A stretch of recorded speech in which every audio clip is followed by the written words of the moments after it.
Parlez-moi des maux du cœur. Jadis, en Perse, vivait un roi. Son vizir était très intelligent et très sage.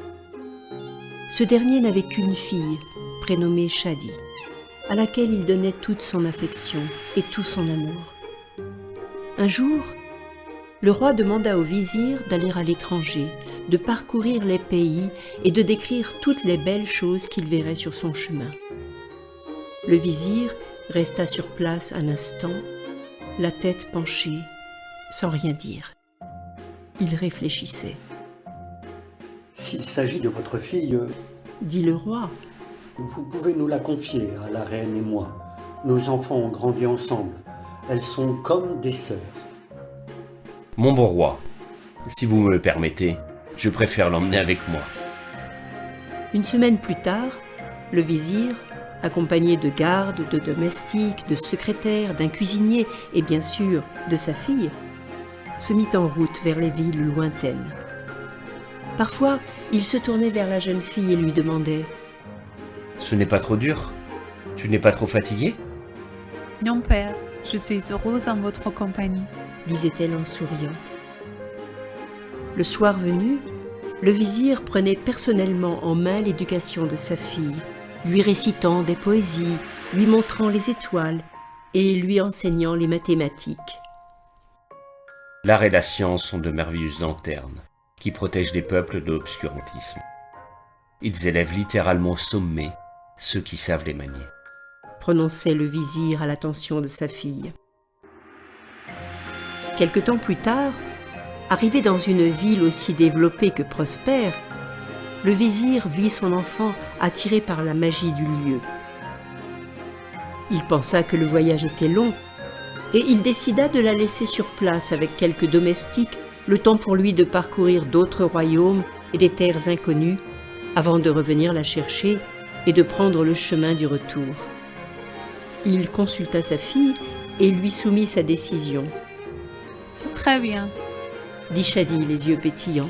« Je continuerai mes études, j'apprendrai leurs coutumes et leur langue, et vous reviendrez vite. » Le lendemain, le vizir reprit le voyage avec une partie de sa garde. Ses carnets de notes se remplissaient les uns après les autres. De son côté, la jeune fille était heureuse.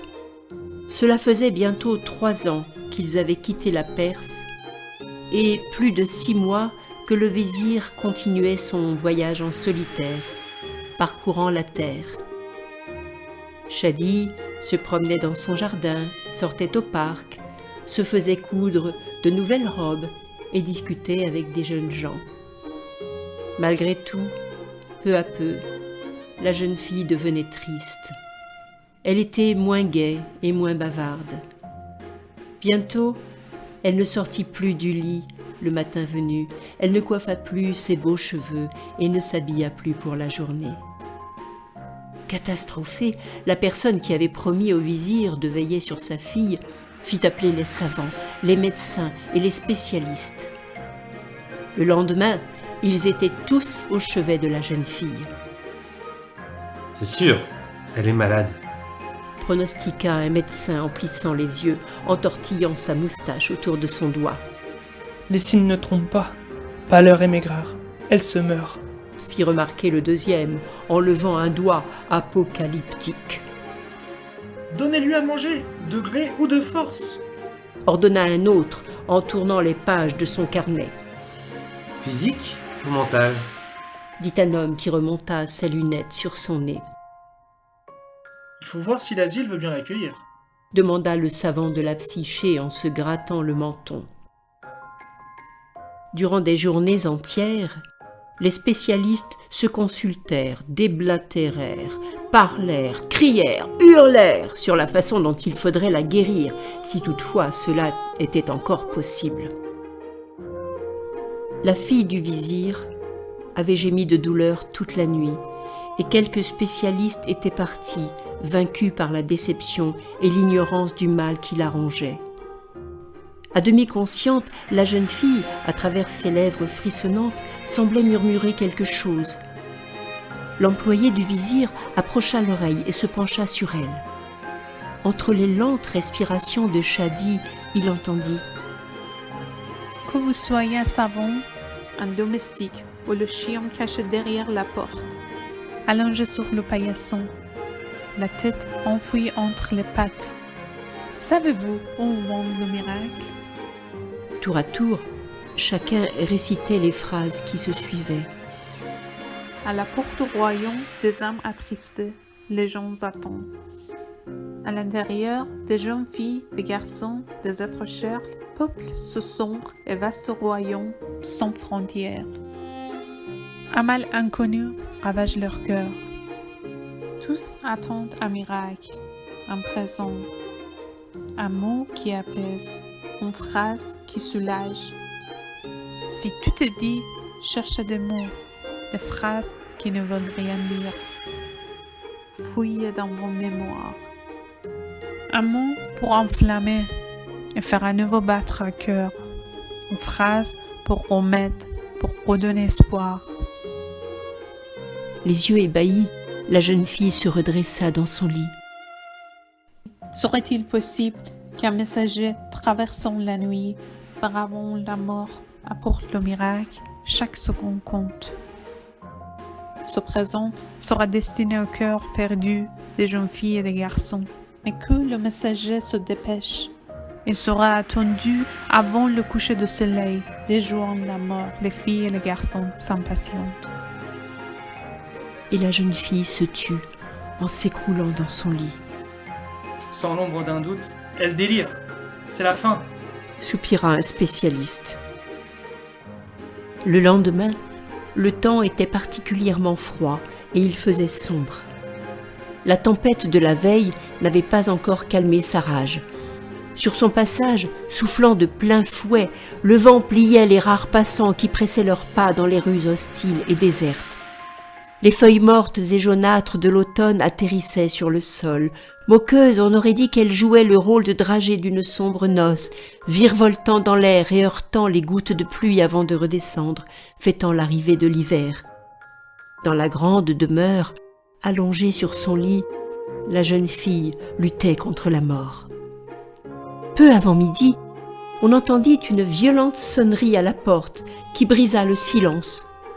Les quelques savants présents se mirent à grogner, car lors de leur recherche de l'origine du mal, le manque de silence et l'absence de concentration faisaient défaut à leurs réflexions avant de se lancer dans le débat. Celui qui se prenait pour le chef, plein de vigueur, exigea d'un domestique d'aller voir qui faisait ce boucan du diable. Le serviteur allait poser la main sur la poignée quand, à l'instant même, celle-ci lui échappa. Alors, le vizir entra en trombe et se précipita vers la fille. Shadi se leva en rassemblant ses forces, tendant les bras à son père. « Je suis heureuse de vous voir. Vous m'avez tant manqué. » soupira-t-elle en versant des larmes. Shadi, la lumière de mes yeux. Souffla le vizir dans un murmure. Un long moment, la jeune fille, comme un naufragé d'une terrible tempête, s'abandonna dans les bras de son père, lequel semblait transformé en chercheur d'or, chérissant son bien le plus précieux enfin retrouvé. Étonnés, les spécialistes questionnèrent l'inconnu, qui déclina son identité. Alors, tous ceux qui étaient assis se levèrent et saluèrent respectueusement l'homme.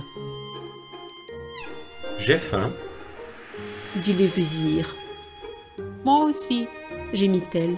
Le temps de brosser mes cheveux et d'enfiler une jolie robe. « Alors, nous allons nous mettre à table. Vous joignez-vous à nous ?» proposa le vizir aux autres. Étonnés du changement de l'état de la jeune fille, ils acceptèrent de rester. « Que tout le monde sorte. Je dois m'habiller. » exigea-t-elle. Voyant son père sur le point de quitter la pièce, désemparée, elle se hâta de l'interroger. « Vous ne partirez plus, n'est-ce pas ?» ?»« Passons, mon enfant. » sourit le vizir en fermant la porte derrière lui. Rassemblés dans la salle à manger, les spécialistes questionnèrent leur hôte. « Nous avons longuement étudié les causes du mal, et voilà que soudainement, elle va mieux. La voie de la raison passe par le cœur pour s'ouvrir à l'âme. s'exclama le vizir. J'eus tort de sous-estimer les dégâts de l'éloignement et l'absence d'une personne proche à laquelle ma fille aurait pu se confier. Cela fut dur pour elle comme pour moi-même. Pourtant, je suis les grands vizirs du roi de Perse. Ce soir-là, on entendit le père et la fille réciter ensemble des poésies. Et si nous partions à la fin de cette semaine, avant le printemps, nous serions en Perse. Entre chez nous. Dit la jeune fille, apaisée.